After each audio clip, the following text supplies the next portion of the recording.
to back mara 3. Sio tu Yanga kufanya hivyo, ni rekodi. Tanzania hakuna timu imepiga makundi back to back. Sio unaingia Champions League leo, kesho uko shirikisho. Kesho Champions League, kucheza Champions League back to back mara 3 ni Yanga pekee. Lakini pia tukafika mpaka hatua robo finali. Ni rekodi ambayo tumezijenga kwenye taasisi yetu na tunajivunia nayo.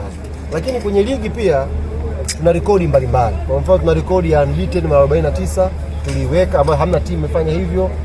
Leo tumeweka rekodi hii ya kufunga goli nyingi kipindi cha kwanza.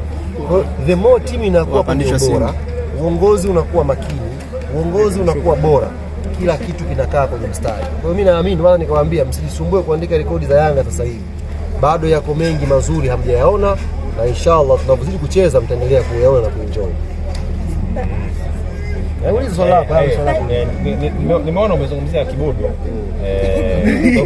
Ni kipi unachozungumzia yeye? Watu Kibudu kipi? Tupe nafasi jamani. Umesema wewe alikaa. Nimesema hivi karibuni. Nimeona kuna watu wameanza kuiga activation za Yanga. Lakini sisi tunafanyaga vile kwa mkakati maalum. Hatufanyi tu shughuli ni mradi shughuli.